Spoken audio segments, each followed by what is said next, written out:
ಮೇ ತಿಂಗಳು ಮುಗಿತಾ ಬಂದ ಹಾಗೆ ಎಲ್ಲರ ಚಿತ್ತ ಲೋಕಸಭಾ ಚುನಾವಣಾ ಫಲಿತಾಂಶದತ್ತ ತಿರುಗಿದೆ. ಜೂನ್ 4ರಂದು ಏನಾಗಬಹುದು ಅನ್ನೋದೇ ಎಲ್ಲರ ಪ್ರಶ್ನೆ, ಎಲ್ಲರ ಚಿಂತೆ. ಈಗ BJP versus Congress, NDA versus India, Modi versus Rahul ಚರ್ಚೆ ಎಷ್ಟಿದೆಯೋ ಅಷ್ಟೇ ಚರ್ಚೆ ಯೋಗೇಂದ್ರ ಯಾದವ್ ವರ್ಸಸ್ ಪ್ರಶಾಂತ್ ಕಿಶೋರ್ ಬಗ್ಗೆ ಇದೆ. ಇದಕ್ಕೆ ಕಾರಣ ಇವರಿಬ್ಬರು ಈ ಚುನಾವಣೆಯ ಫಲಿತಾಂಶ ಹೇಗೆ ಬರಬಹುದು ಅಂತ ಹೇಳಿರೋದು, ಹಾಗೂ ಇವರಿಬ್ಬರ ಅಂದಾಜು ಒಂದಕ್ಕೊಂದು ತದ್ವಿರುದ್ಧವಾಗಿರೋದು. ಹಾಗಾದ್ರೆ ಜೂನ್ 4ರಂದು ಗೆಲ್ಲೋದು ಯಾರು? ಯಾರ ಲೆಕ್ಕಾಚಾರ ಸರಿ ಅಂತ ಸಾಬೀತಾಗಲಿದೆ, ಅಥವಾ ಇಬ್ಬರ ಅಂದಾಜು ತಪ್ಪಾಗ್ಲಿದೆಯಾ? ಇವರಿಬ್ಬರ ಲೆಕ್ಕಾಚಾರಗಳ ಮೇಲೆ ಪ್ರಭಾವ ಬೀರಿರುವಂತಹ ಅಂಶಗಳು ಏನೇನು? ಇವರಿಬ್ಬರ ವ್ಯಕ್ತಿತ್ವ, ಹಿನ್ನೆಲೆ, ಈವರೆಗಿನ ರಾಜಕೀಯ ಯಾವ ರೀತಿಯದ್ದು? ಈ ಇಬ್ಬರಲ್ಲಿ ಯಾರು ಹೆಚ್ಚು ಸ್ವತಂತ್ರರು? ಯಾರು ತಳಮಟ್ಟದ ವಾಸ್ತವಗಳನ್ನು ಹೆಚ್ಚು ತಿಳಿದುಕೊಂಡಿದ್ದಾರೆ? ಈ ಇಬ್ಬರಲ್ಲಿ ಆಡಳಿತಾರೂಢ ಬಿಜೆಪಿ ಗೆಲ್ಲಲಿದೆಯಾ ಅಥವಾ ಸೋಲುತ್ತಾ? ಎರಡು ಪರಸ್ಪರ ವಿರುದ್ಧ ಅಭಿಪ್ರಾಯಗಳು ಸುದ್ದಿಯಲ್ಲಿವೆ. ಯೋಗೇಂದ್ರ ಯಾದವ್ ಮತ್ತು ಪ್ರಶಾಂತ್ ಕಿಶೋರ್ ಇಬ್ಬರು ತಮ್ಮ ಚುರುಕಾದ ರಾಜಕೀಯ ವಿಶ್ಲೇಷಣೆಗೆ ಹೆಸರಾದವರು. ಹೊಸದಾಗಿ ಸ್ಥಾನಗಳನ್ನು ಗಳಿಸದೇ ಇದ್ರು 300ಕ್ಕಿಂತ ಹೆಚ್ಚಿದ್ದಂಥ 2019ರ ಸೀಟ್ಗಳನ್ನು ಬಿಜೆಪಿ ಉಳಿಸ್ಕೊಳ್ಳುತ್ತೆ ಅನ್ನೋದು ಪ್ರಶಾಂತ್ ಕಿಶೋರ್ ಅಭಿಪ್ರಾಯ. ಆದರೆ ಬಿಜೆಪಿ ಮ್ಯಾಜಿಕ್ ನಂಬರ್ ಆಗಿರುವಂಥ 272 ಸ್ಥಾನಗಳನ್ನು ಕೂಡ ದಾಟೋದಿಲ್ಲ ಅನ್ನೋದು ಯೋಗೇಂದ್ರ ಯಾದವ್ ಅವರ ಖಡಾಖಂಡಿತ ಮಾತು. ಇಬ್ಬರು ಪರಿಣಿತರ ಈ ಸಂಪೂರ್ಣ ವಿರುದ್ಧವಾದಂಥ ಅಭಿಪ್ರಾಯಗಳು ಈಗ ಸಾಕಷ್ಟು ಚರ್ಚೆಗೆ ಕಾರಣ ಆಗಿವೆ. ಮೋದಿಯ 400 ಪಾರ್ ಅನ್ನೋದು ದೂರದ ಮಾತಾಯಿತು ಅನ್ನುವಂಥ ಅಭಿಪ್ರಾಯಗಳು ಈಗಾಗಲೇ ಇವೆ. ಮತ್ತೆ ಕೆಲವರು ಮೋದಿ ಮತ್ತೊಮ್ಮೆ ಪ್ರಧಾನಿ ಆಗಲಿದ್ದಾರೆ ಅಂತ ಕೂಡ ಹೇಳೋದು ಮುಂದುವರೆದಿದೆ. ಇಂಡಿಯಾ ವಿಪಕ್ಷ ಮೈತ್ರಿಕೂಟದ ಗೆಲುವು ಖಚಿತ ಅಂತ ಕೂಡ ಬಹಳಷ್ಟು ಜನ ನಂಬಿದ್ದಾರೆ. ಕಳೆದ ಕೆಲವು ದಿನಗಳಿಂದ ಯೋಗೇಂದ್ರ ಯಾದವ್ ಮತ್ತು ಪ್ರಶಾಂತ್ ಕಿಶೋರ್ ಸಂದರ್ಶನಗಳು ಸುದ್ದಿಯಲ್ಲಿವೆ. ಅವರು ವ್ಯಕ್ತಪಡಿಸಿರುವಂತಹ ಅಭಿಪ್ರಾಯಗಳು ಪರಸ್ಪರ ವಿರುದ್ಧವಾಗಿರೋದು ಕುತೂಹಲವನ್ನು ಕೆರಳಿಸಿದೆ.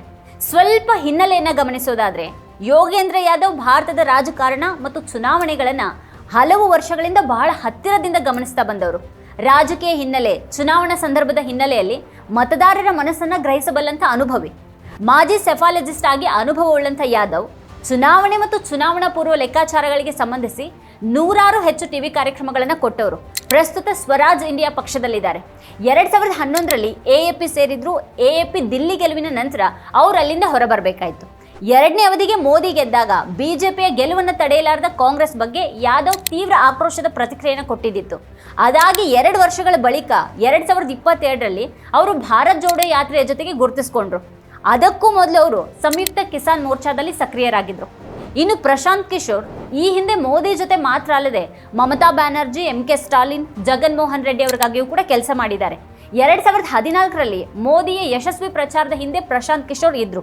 ಅದಾದ ಬಳಿಕ ಮೋದಿಯಿಂದ ದೂರವಾಗಿದ್ದಂಥ ಅವರು ಮಮತಾ ಬ್ಯಾನರ್ಜಿ, ಕೇಜ್ರಿವಾಲ್, ಸ್ಟಾಲಿನ್, ಜಗನ್ ಅವರಂಥ ವಿಪಕ್ಷ ನಾಯಕರಿಗಾಗಿಯೂ ಕೂಡ ಚುನಾವಣಾ ರಣತಂತ್ರವನ್ನು ರೂಪಿಸಿದರು. JDUಗಾಗಿ ನಿತೀಶ್ ಕುಮಾರ್ ಜೊತೆಗೂ ಕೂಡ ಕೆಲಸ ಮಾಡಿದ್ರು ಮಾತ್ರ ಅಲ್ಲದೆ ಆ ಪಕ್ಷವನ್ನು ಕೂಡ ಸೇರಿದ್ರು. ಕಡೆಗೆ ಅಲ್ಲಿಂದ ಹೊರಬಂದಿದ್ದು ಬೇರೆ ಮಾತು. ಕಾಂಗ್ರೆಸ್ನ ಅಮರೀಂದರ್ ಸಿಂಗ್ ಅವರಿಗಾಗಿಯೂ ಕೂಡ ಕೆಲಸ ಮಾಡಿದ್ರು. 2017ರಲ್ಲಿ ಉತ್ತರ ಪ್ರದೇಶದಲ್ಲಿ ಕಾಂಗ್ರೆಸ್ಗಾಗಿ ಕೆಲಸ ಮಾಡಿದ್ರು. ಆದರೂ ಕಾಂಗ್ರೆಸ್ ಹೀನಾಯವಾಗಿ ಸೋತಿತ್ತು. ಚುನಾವಣಾ ರಣತಂತ್ರ ರೂಪಿಸೋದಕ್ಕಾಗಿಯೇ ಐಪ್ಯಾಕ್ ಅನ್ನುವಂಥ ಸಂಸ್ಥೆಯನ್ನು ನಡೆಸ್ತಾ ಇದ್ರು. ಅದು ನನ್ನದಲ್ಲ, ಅದರಲ್ಲಿ ಬೇರೆಯವರು ಇದ್ದಾರೆ, ಈಗ ಬೇರೆಯವರೇ ನಡೆಸ್ತಾ ಇದ್ದಾರೆ ಅಂತ ಹೇಳ್ತಾರೆ ಪ್ರಶಾಂತ್. ಈಗ ಅವರು ಸ್ವತಃ ಸಾರ್ವಜನಿಕ ಜೀವನವನ್ನು ಪ್ರವೇಶಿಸಿದ್ದು ತಮ್ಮ ತವರು ರಾಜ್ಯ ಬಿಹಾರದಲ್ಲಿ ಜನಸುರಾಜ್ ಯಾತ್ರೆಯನ್ನು ನಡೆಸ್ತಾ ಇದ್ದಾರೆ. ಮುಂದಿನ ವಿಧಾನಸಭಾ ಚುನಾವಣೆಗೆ ಸ್ಪರ್ಧೆ ಮಾಡೋದಕ್ಕೆ ಜನಸುರಾಜನ್ನ ರಾಜಕೀಯ ಪಕ್ಷ ಮಾಡೋದು ಅವ್ರ ಉದ್ದೇಶ ಆಗಿದೆ. ದಿ ವೈರ್ನ ಕರಣ್ ಥಾಪರ್ ಅವರಿಗೆ ನೀಡಿದಂತಹ ಸಂದರ್ಶನದಲ್ಲಿ ಹಿಂದಿನ ವಿಧಾನಸಭೆ ಚುನಾವಣೆಯಲ್ಲಿ ತಪ್ಪು ವಿಶ್ಲೇಷಣೆ ಮಾಡಿದ್ರು ಅನ್ನುವಂಥ ಪ್ರಶ್ನೆಗೆ ಪ್ರಶಾಂತ್ ಕಿಶೋರ್ ಗರಂ ಆಗಿದ್ದು ಕೂಡ ಸುದ್ದಿಯಾಗಿತ್ತು. 2022ರ ಹಿಮಾಚಲ ಪ್ರದೇಶ ಚುನಾವಣೆಯಲ್ಲಿ ಪ್ರಶಾಂತ್ ಕಿಶೋರ್ ಅನುಮಾನದ ಹೊರತಾಗಿಯೂ ಕಾಂಗ್ರೆಸ್ ಗೆಲುವನ್ನು ಸಾಧಿಸಿತ್ತು. ಆದರೆ ತಾನು ತಪ್ಪಾಗಿ ಹೇಳಿದ್ದೇನೆ ಅನ್ನೋದಕ್ಕೆ ಥಾಪರ್ ಸಂದರ್ಶನದಲ್ಲಿ ಪ್ರಶಾಂತ್ ಕಿಶೋರ್ ವಿಡಿಯೋ ಪುರಾವೆಯನ್ನು ಕೊಡುವಂತೆ ಸವಾಲು ಹಾಕಿದ್ರು. ಮೋದಿ ಅಜಯ್ ಅನ್ನುವಂತೆ ನೋಡುವವರು ಇದ್ದಾರೆ, ಆದರೂ ಮೋದಿಗೆ ಸವಾಲೊಡ್ಡುವವರೇ ಇಲ್ಲ ಅನ್ನುವಂಥ ಸ್ಥಿತಿ ಉಳಿದಿಲ್ಲ.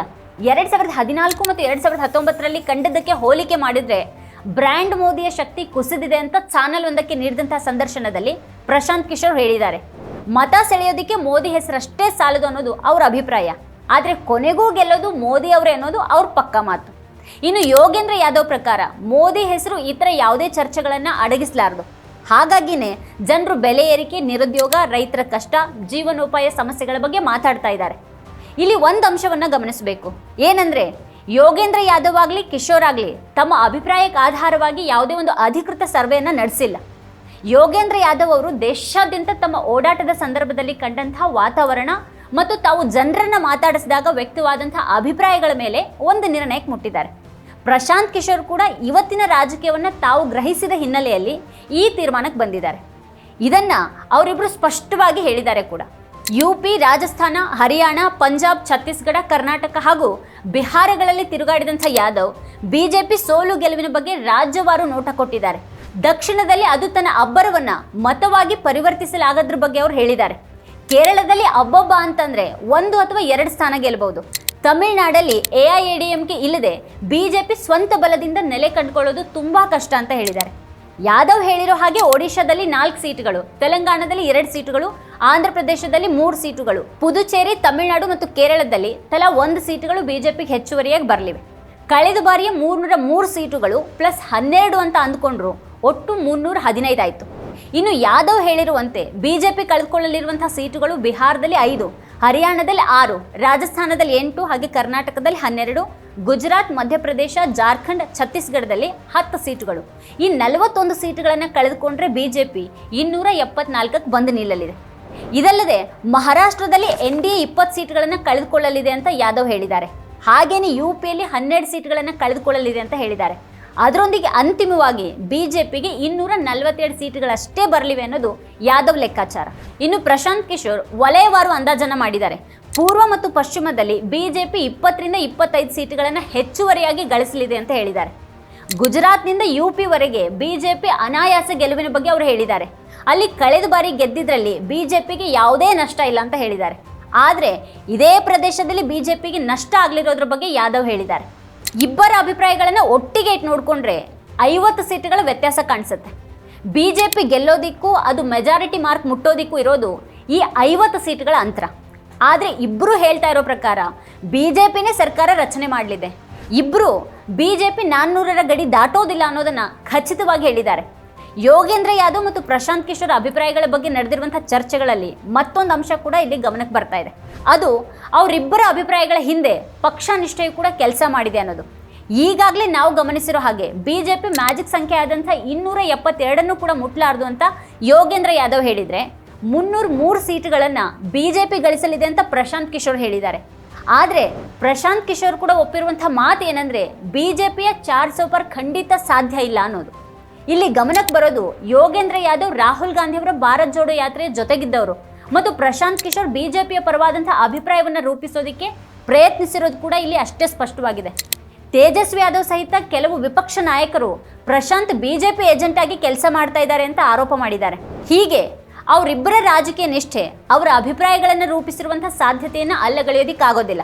ಹಾಗಂತ ಪ್ರಶಾಂತ್ ಕಿಶೋರ್ ಆಗಲಿ ಅಥವಾ ಯೋಗೇಂದ್ರ ಯಾದವ್ ಆಗಲಿ ಅವ್ರು ಹೇಳಿದ್ದೆಲ್ಲ ತಪ್ಪು ಆಗೇ ಇಲ್ಲ ಅಂತ ಏನಿಲ್ಲ.